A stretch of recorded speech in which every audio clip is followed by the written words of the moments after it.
হরে কৃষ্ণ বন্ধুরা, সকলেই কেমন আছো? আশা করছি সকলেই ভালো আছো। তো তোমরা অনেকেই অনেকভাবেই মুড়ি খেয়েছো, একবার এইভাবে খেয়ে দেখো। যদি নেক্সট টাইম আবার খেতে না ইচ্ছে করে তো তারপরে আমাকে বলো। তো দেখো আমি মুড়িটা কিভাবে মাখাচ্ছি। প্রথমেই গ্যাসের ওভেনে একটা কড়াই বসিয়ে দিয়েছি। এবার তাতে দিয়ে দিচ্ছি সামান্য একটু তেল। তেলটা বেশ গরম হয়ে গেছে। এবার এখানে দিয়ে দেব একটা শুকনা লঙ্কা, ছোট ছোট করে ভেঙে নিয়েছি, সেটাই দিয়ে দিলাম। এবার লঙ্কাটা একটু ভাজার পালা।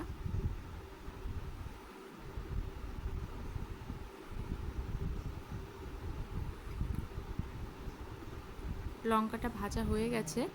এবার আমি একটা পেঁয়াজ কুচিয়ে রেখেছিলাম, সেটা দিয়ে দিলাম। এবার পেঁয়াজটা একটু ভেজে নেব।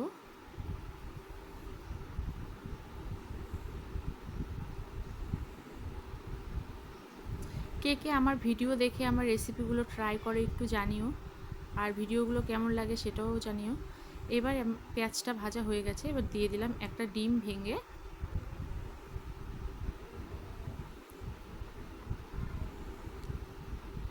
এবার সবগুলোকে একটু ভেজে নেব।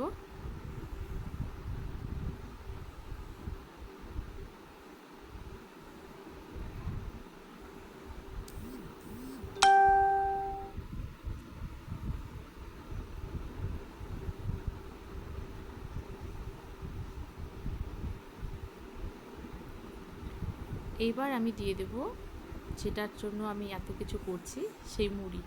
আমার তো মুড়ি ভীষণ ভালো লাগে। আমাকে যদি সারাদিন কেউ ভাত না দেয় কোনো প্রবলেম নেই, কিন্তু মুড়ি না দিলে আমার শরীর কেমন জানি দুর্বল হয়ে যায়।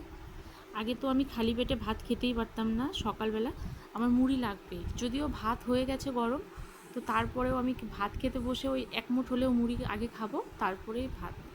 আমি মুড়ি এতই বেশি ভালোবাসি। বেশি কিছু লাগে না আমার মুড়ি খেতে, শুধু মুড়িতে একটু সর্ষের তেল হলেই যথেষ্ট।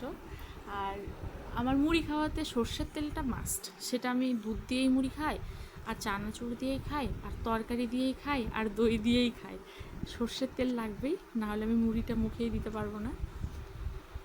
এই হলাম আমি এক অদ্ভুত বাঙালি।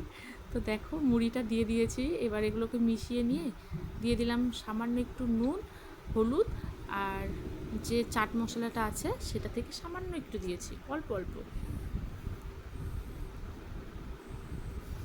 এবার এগুলোকে ভালো করে মেখে নেব, আর উপর দিয়ে একটু সর্ষের তেল দিয়ে দেবো, কারণ মুড়িতে তেল না থাকলে কেমন জানি আমার ওটাকে সাদাসিধে মনে হয়। আমার ভাজা না হতেই দেখেছো একটা হাত চলে আসছে চামচ নিয়ে রেডি। ভাজারও সময় দিচ্ছি না, দিয়ে দিলাম সামান্য একটু চানাচুর।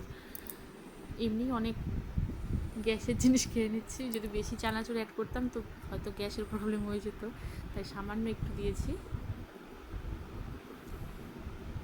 তোমরা একবার এইভাবে ট্রাই করে দেখো। যদি ডিম না থাকে কোনো প্রবলেম নেই, শুধু কড়াইয়ের মধ্যে শুকনো লঙ্কা একটা দুটো ছিঁড়ে দিয়ে তার মধ্যে মুড়িটাকে দিয়ে একদম লো ফ্লেমে মুড়িটাকে একটু ভেজে নিয়ে খেয়ে দেখো কত টেস্ট লাগে, একটু নুন হলুদ দিয়ে।